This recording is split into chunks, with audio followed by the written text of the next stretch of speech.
Hello, Saddleback family. It's a privilege to be with you today, and I want to especially thank Pastor Rick for his gracious invitation to open the scriptures and to talk about winsome faith today. And I'm going to read three passages of scripture. They're mostly short passages, and the first one is Proverbs 15:1, and it says that a gentle answer turns away wrath. We live in a society right now, in a culture, in a climate where there's a lot of wrath. There's a lot of us against them. There's a lot of raging.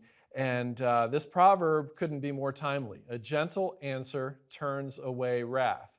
Now, the second verse is a verse that might sound a little bit contradictory to Proverbs 15:1. It's Ephesians 4:26.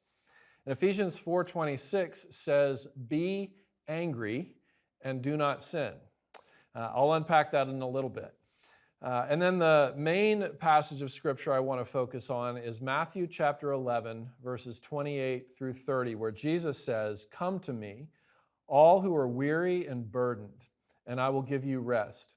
Take my yoke upon you and learn from me, for I'm gentle and humble in heart." Remember that word gentle.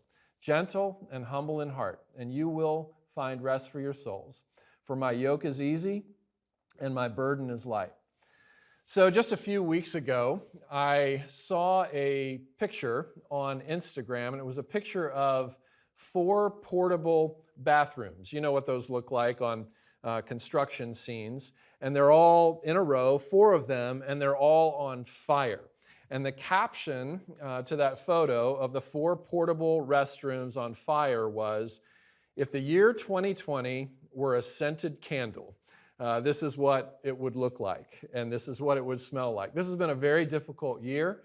Words that come to mind are words like outrage, over-politicizing things, radicalizing things, division, contempt, tribalization, polarization, us against them. This has been a year to end all years of people turning against each other, of people feeling anxious about getting canceled, about getting scolded, about getting unfriended in various ways. And one of the big words that's used this year, it might become the word of the year, is we live in unprecedented times.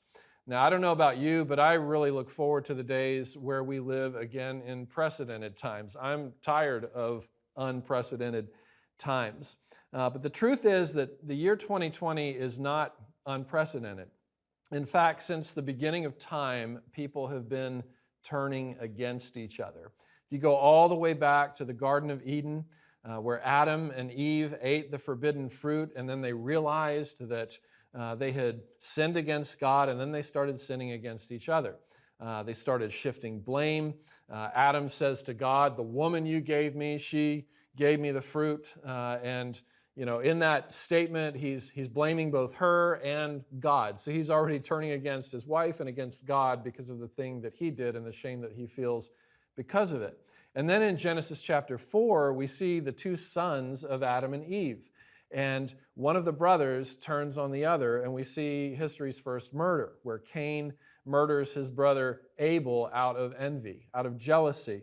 And the rest of history has been the same. In fact, the entire Bible, except for 2 books, Song of Solomon, which is its own category, and Ecclesiastes, which is written by a wealthy, powerful man who is also struggling, and he's actually very miserable. All of the other books in the Bible were written by somebody who was either a slave, who was in jail for their faith, or they were running for their life from people who were trying to hurt them or even to kill them. And so violence has been, and aggression has been, and people turning against each other has been a dynamic ever since the beginning of time.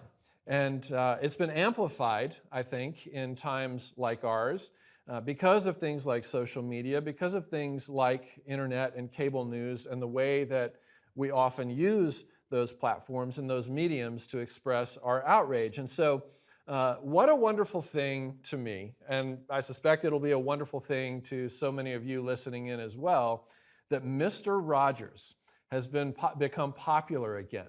Mr. Rogers, Fred Rogers, that nerdy cardigan sweater wearing, soft-spoken, wiry man who ran a low-budget kids show on PBS called Mr. Rogers' Neighborhood, is all of a sudden a cultural icon again. What is it about Mr. Rogers that's making him popular again in our time? Why is he re-emerging as a cultural icon so many decades later?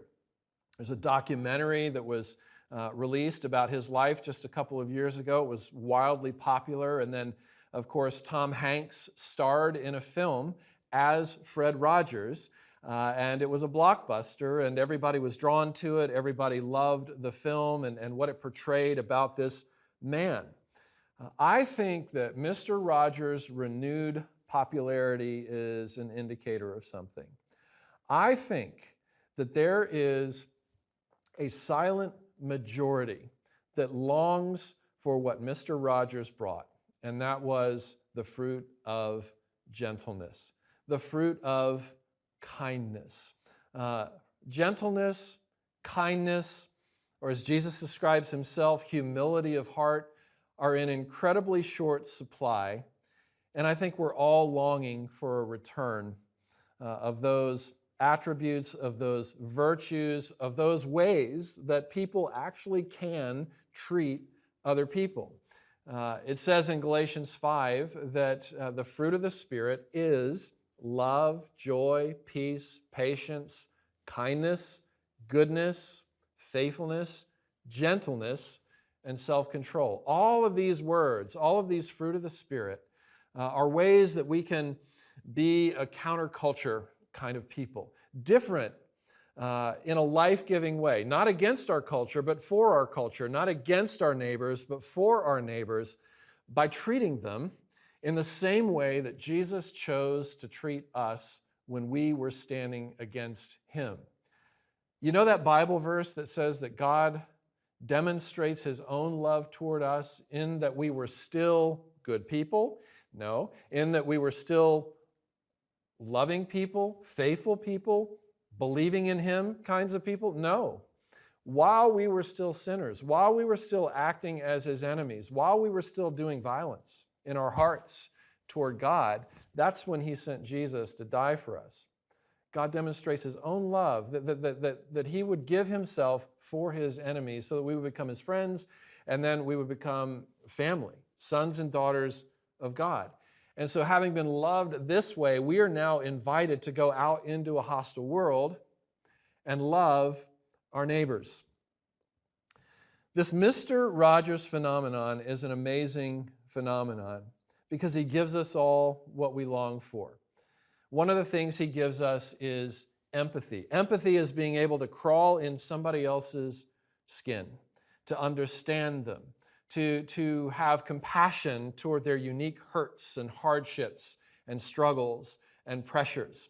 Maybe you've also seen the movie Wonder or read the book by the same title, where at the end of the story, the little protagonist of the story, Augie Pullman, draws a conclusion about everybody in his school, where there's a bunch of bullies, a bunch of queen bees, a bunch of people working out their insecurities by hurting each other. And he says this, he says, be kind, because every person you meet is fighting a hard, hidden battle. Be kind, because every person you meet is fighting a hard, hidden battle. And he was referring not only to the unpopular kids, to the disfigured and disabled kids like himself. He was also referring to the jocks and the cheerleaders and the popular kids. Every person you meet is fighting a hard, hidden battle. And in fact, the meanest people, some of the meanest people, are mean because they are deeply insecure and probably injured as well. You've heard the phrase possibly that it's hurting people that end up hurting people. And so Mr. Rogers and people like Mr. Rogers come into the world with the fruit of the Spirit. He was a Christian. He was a believer. In fact, he was an ordained pastor. And Mr. Rogers comes into the world in a counterculture sort of way, in a way that is different than culture, in a good and life-giving way. Mr. Rogers was somebody who made a commitment to treat everyone with the same kind of dignity that he believes that Jesus treats every kind of person. He would give unbroken eye contact to whoever he was with. People would get annoyed and frustrated with Fred Rogers because he would always be late to meetings, because he would just be completely fixated on the person in front of him until that conversation was through. Because he respected and honored the dignity of the person in front of him. He was unhurried. He was a deep listener, wanting to empathize. His favorite words, Fred Rogers' favorite 3 words, were "I like you." How many times have you heard those words in the last year? How many times have you heard those words in the last decade? And yet Fred Rogers took every opportunity that he could to look somebody in the eye and not just say, "I love you," because you can love somebody and not like them. Or, "I respect you." You could respect somebody and not really be warm in your heart toward them. But to hear the words, "I like you," is to hear you matter. It's to hear, "I want you." It's to hear, "You're important to me." And Mr. Rogers looked for every opportunity to tell people those 3 words, whether it was through a screen to millions of kids, including myself, or whether it was in person to the people or the group that was in front of him. In so many ways, Fred Rogers was an embodiment of that verse I read earlier from Proverbs, Proverbs 15:1. "A gentle answer turns away wrath." You might say that Mr. Rogers was what the Bible calls the aroma of Jesus Christ himself. If you've ever read through the Gospel according to John, and if you haven't had an opportunity to do that, I would highly recommend that, especially as we head into the Christmas season, just to get to know Jesus by reading the Gospel according to John, who was arguably Jesus' closest friend. Who called himself the beloved disciple because he felt so seen and so loved and so adored by Jesus that he knew himself as the beloved disciple. One of the things that John does in his gospel is he records what people call the 7 I am statements of Jesus. Jesus says, "I am the bread of life. I am the light of the world. I am the door for the sheep. I am the resurrection and the life. I am the good shepherd who lays down his life for the sheep. I am the way and the truth and the life. I am the vine." That's 7 I am statements that tell you a whole lot about who Jesus is, what he was like, and who he can be for you. But then in Matthew chapter 11, there's one more I am statement that Matthew the tax collector, and people didn't like tax collectors at all, but Matthew knew that Jesus not only loved him, but also liked him. So much so that Matthew felt empowered, just like the beloved disciple John did, to write a whole accounting of Jesus' life in the Gospel according to Matthew. It's the first book of what we call the New Testament. But in Matthew chapter 11, Jesus says, "I am gentle. I am gentle and humble in heart." You want to know what God is like? You want to know what Jesus is like in the middle of a hostile world where people are turning against each other and who are turning against God either by raging at him for how hard things are or by just flat out ignoring him and pretending he doesn't exist? In that kind of world, in a hostile world, you want to know what God is like? "I am gentle and humble in heart. I like you. I am kind." Because every person I meet is fighting a hard, hidden battle. So Mr. Rogers, the cultural icon once more, teaches us a lot about who Jesus is and what Jesus is like. But there's an unexpected emotion in there that I'm going to bring to the table that was in the second verse that I read that isn't a contradiction, surprisingly, to the gentleness and kindness of Jesus, but actually helps to complete it and helps to fuel it. And it's the emotion of anger. Stay with me. Stay with me on that one. The surprise impulse behind the gentleness and kindness of Mr. Rogers and of Jesus Christ and of so many other people, including, I dare say, your Saddleback family, which I'll get to in a moment, has been driven by, in part, emotions like anger, like grief, like sadness, like hurt. These are the emotions we call the negative emotions, but negative isn't necessarily a bad thing all the time, and I want to unpack that a little bit. So this past year, this past summer, I released my latest book project, and it's based on Proverbs 15:1, and it's called A Gentle Answer, Our Secret Weapon in an Age of Us Against Them. And the most curious question that people have asked me about that book, it comes from people who haven't read it, but they've seen the table of contents. It's the title of chapter 5, where it says that gentle people do anger well. What's that all about? How can anger be compatible with gentleness? Well, I think there's a clue here in Ephesians, and Ephesians is also quoting a place in the book of the Psalms in the Old Testament that says exactly the same thing. Be angry and do not sin. Now, I realize that some of our translations are going to say, in your anger, do not sin.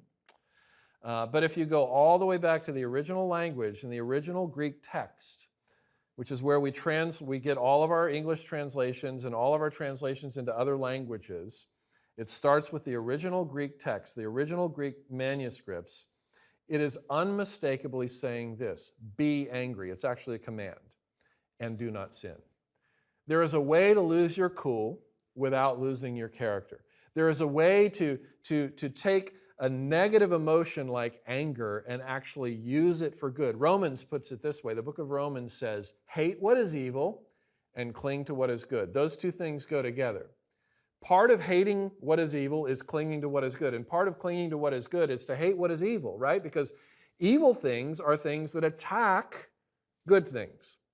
Evil things are things that attack the purposes of God. Whatever is lovely and excellent and praiseworthy, evil wants to undermine that. Evil wants to attack that. Evil wants to wipe that out. Evil wants to run like a wildfire against all of God's good purposes, of all that is right and true and good and beautiful and excellent and praiseworthy and kind and gentle. Evil wants to make a train wreck of those things. And we need to hate that in order to defend and protect and advance what is good. So I hope you're still with me. Anger, maybe this will be helpful. Anger is a lot like fire. There are two kinds of fire. There's a raging fire, and many of you in the Saddleback community, especially those of you who live along the California coast, you know what a raging fire is. You know what a fire gone wild can do to an entire community, to property, to beautiful hills with all of this natural beauty. A raging fire can wreak havoc on all of these things. But a righteous fire cooks bacteria out of food so that our food is healthy and we don't get illness from it. A righteous fire, and I know you California folks won't understand this, but maybe some in the international Saddleback community will. A righteous fire keeps you warm in the winter cold, for those of us who live in parts of the world where it gets cold in the wintertime. A righteous fire can create a lovely, beautiful, relationship-enhancing ambiance around a dinner table or around a fire pit, where people use fire pits, or a fireplace where people have fireplaces. There's a beautiful ambiance that can come from fire. So there's raging versions of fire that is completely destructive, that needs to be confronted. And there's a righteous fire, which are those healthy, life-giving, beauty-enhancing uses of fire that we just want more and more of in our lives. So I'm going to make a radical statement here to continue to talk about this kind of righteous versus raging anger, contrast. Jesus, here's something about Jesus. He was gentle and humble in heart, but he was not nice. He wasn't schmoopy, nice. He wasn't a nice guy all the time. He was kind.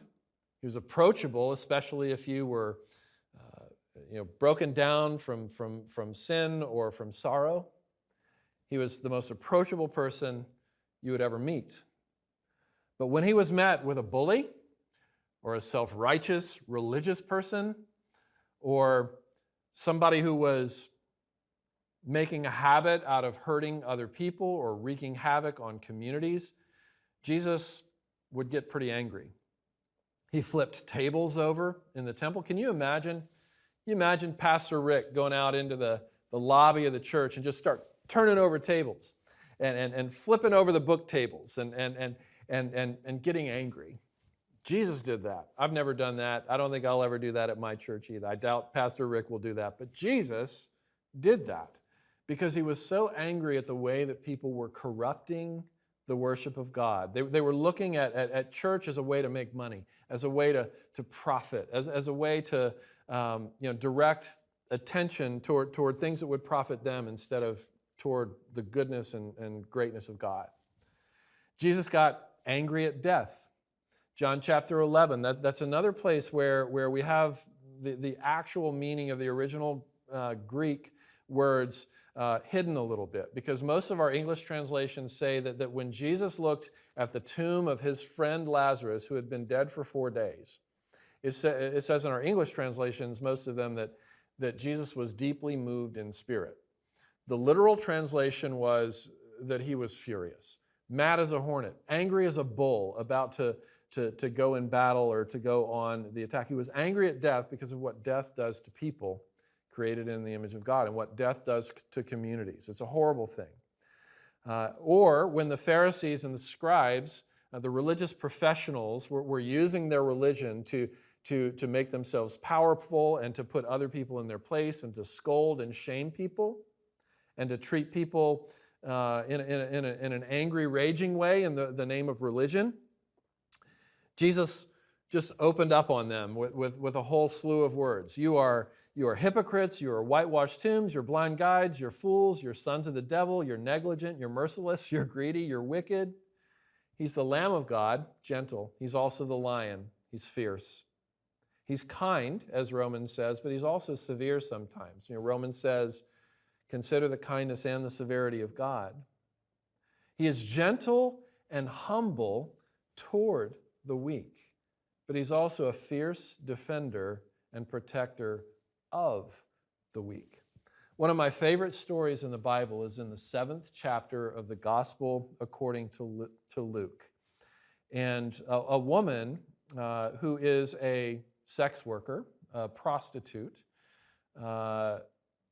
she barges in to a dinner party that is being hosted by a group of religious professionals, scribes and Pharisees. And the scribes and Pharisees have invited Jesus to this dinner party, not because they want to show him hospitality, but because they want to scold him, and they want to discredit him, and they want to ask him gotcha questions, as people always tried to do with Jesus. They didn't like the grace of God at all. They liked rules. They liked control. They liked imposing religion on people instead of persuading people to look to God and rest in his love. They got it all backwards.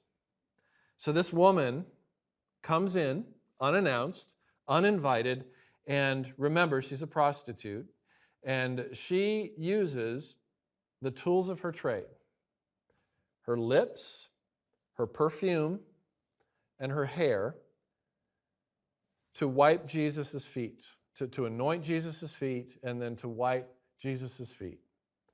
She expresses affection to Jesus the only way that she knows how, and Jesus graciously receives it.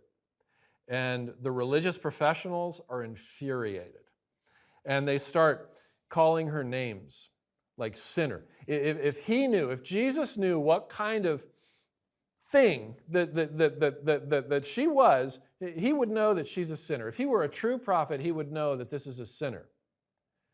But Jesus says, no, we're not going to treat her like a thing. We're going to treat her like a person created in the image of God. We're not going to treat her like an it. We're going to treat her like a she. And by the way, while we're on the subject of her, you haven't offered me, Jesus says to the religious bullies, you haven't offered me the slightest bit of kindness or the slightest bit of hospitality, and yet from the moment she came in here, she has expressed love and affection for me. In other words, he says to the worship professionals, to people with jobs like mine, to the pastors of the day, this prostitute has just put a clinic on for you about what it really means to be in a worship relationship with God. It's all about love. It's all about love. And she has been forgiven much. And the way that the way that she has been forgiven has been demonstrated is that now she's become a person who loves much. That's the impact of being forgiven on a person. If you are aware of how deeply you have been forgiven, you are going to be a person who loves others. Do you see what's happening in that occasion? You've got both the gentleness and the fierceness of Jesus at play at the same time. Because in standing between the religious bullies and this woman, Jesus is essentially saying, if you want to get to her, you've got to go through me. And by the way, if you try to go through me, you're going to lose. And so what feels like a fierce confrontation to the religious bullies feels like gentle, caring treatment to the woman behind him that he is defending.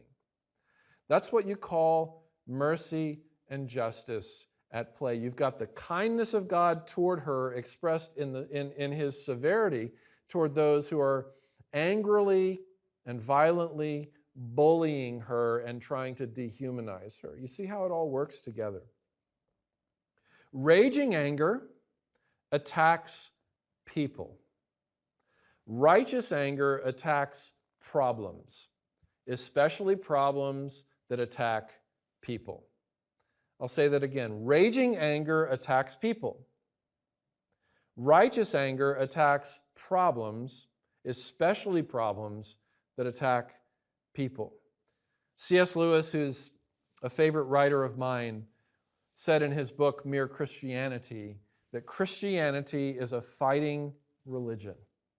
And he went on and he said, Christianity thinks that God made the world, and it also thinks that a great many things have gone wrong with the world that God made, and that God insists very loudly on our putting them right again. And then he went on to say, if you read history, you will find that those who did the most for this present world are the ones who thought the most of the next world. In other words, what C.S. Lewis said is that the more heavenly minded we are, the more earthly good we're going to be.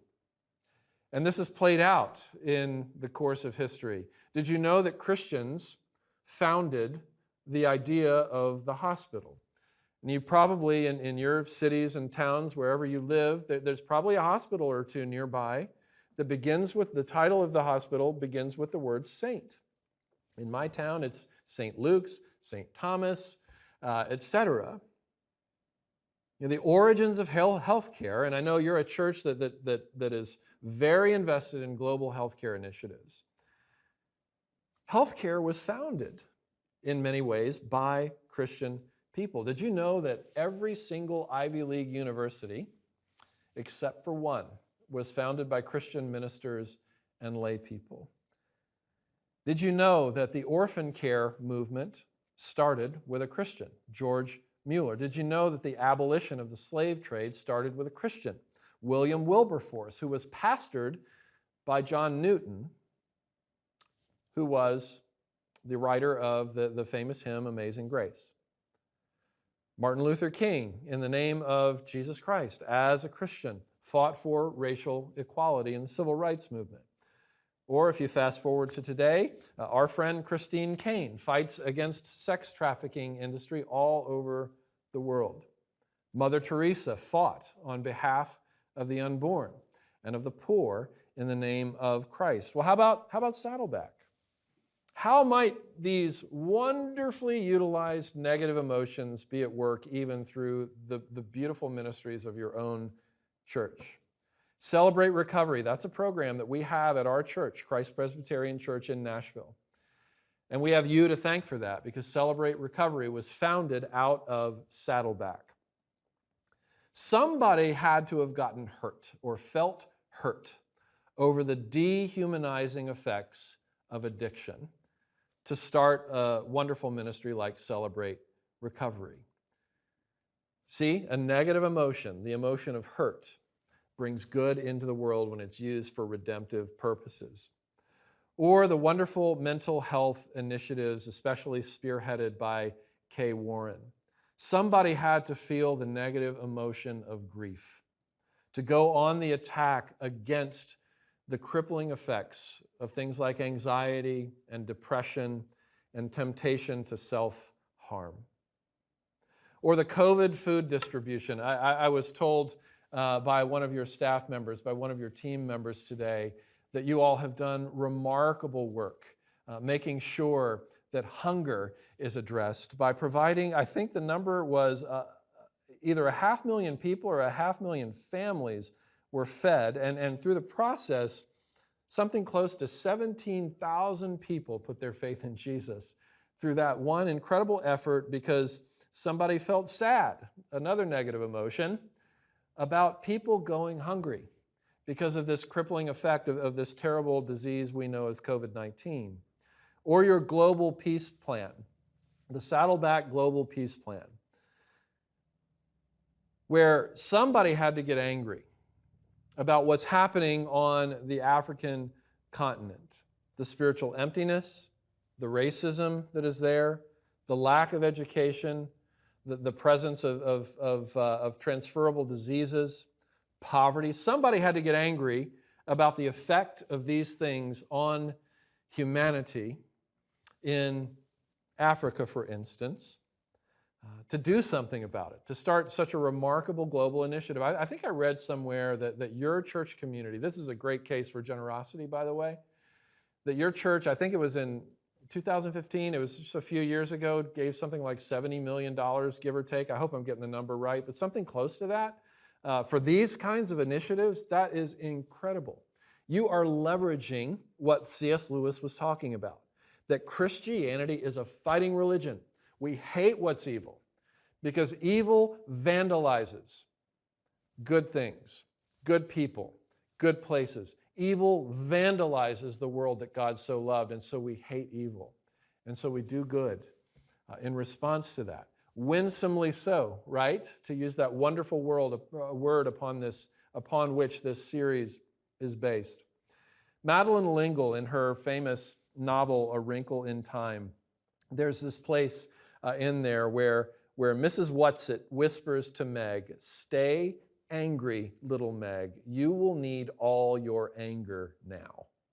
There are some occasions when Christians need all of their anger, all of their grief, all of their sadness, all of their hurt to fuel and to energize love, joy, peace, patience, kindness, goodness, faithfulness, gentleness, and self-control. And so on that note, and I'll wrap it up with the way that I started, an unexpected surprise. Let's go back to Mr. Rogers for a second. Many people are surprised when they read the biography or they hear the story told of Fred Rogers, and they discover that behind his gentleness, the secret sauce behind his gentleness and his kind-hearted demeanor was anger and hurt. Because Fred Rogers, when he was a young boy, was mercilessly bullied for being overweight. Can you imagine Mr. Rogers being overweight? He was very thin and wiry as a TV host, but he went through a season as a child where he was overweight, and he got mercilessly ridiculed for body image issues by his peers, and it just cut so deeply to his heart, maybe in a similar way that those Pharisees cut to the heart of that prostitute as they started scolding her and shaming her and dehumanizing her with their words. And so Mr. Rogers, out of his anger and hurt at the way that he was treated and over the way that many children are treated, made a vow to himself that he would do everything that he can to protect the dignity of children and that he would do everything that he can within his own power to make sure that children are not made to feel the way he was made to feel when he was a child. And that's how the gentleness of Fred Rogers was born. That's how the kindness of Fred Rogers was born. That's how God used a wound in Fred Rogers' life to turn him into a healer. You ever heard that phrase? I'm sure you have. Sticks and stones may break my bones, but words can never hurt me. I just don't know how you could come up with an idea like that unless you've never been insulted, unless you've never been sharply criticized, unless you've never been scolded. Psychiatry Today, the magazine, rephrased that set of words, and they said this: sticks and stones may break my bones, but words can cut me deeply. So Ann Voskamp, who is a wonderful writer and communicator and woman of God, and also a dear friend of ours, said this. She spoke this phrase that's stuck with me ever since I first heard it several years ago. She says, only, and this is the Christian application, this is the winsome life in the world application, only speak words that make souls stronger. Only speak words that make souls stronger. In other words, like Augie Pullman said in Wonder, be kind because every person you meet is fighting a hard-hidden battle. In this current dumpster fire of a moment, let's overcome that bad scented candle that I talked about at the beginning of this message. Let's bring into the rest of 2020, in a season, by the way, the Christmas holiday season, where you have more people who are spiritually interested than any other time of the year. Let's see if we can be a counterculture people, where we can be angry where it's appropriate to be angry, and where we can be grieved and sad and feel hurt, but in a way that is leveraged toward being the kinds of neighbors that are life-giving and that bring into the world the kind of stuff that Mr. Rogers did in the name of Jesus. Thank you again for having me. I'm really grateful to be with you. God bless you. I'm grateful for the leadership of your church and the way that your church has impacted my own leadership. God bless you, Saddleback.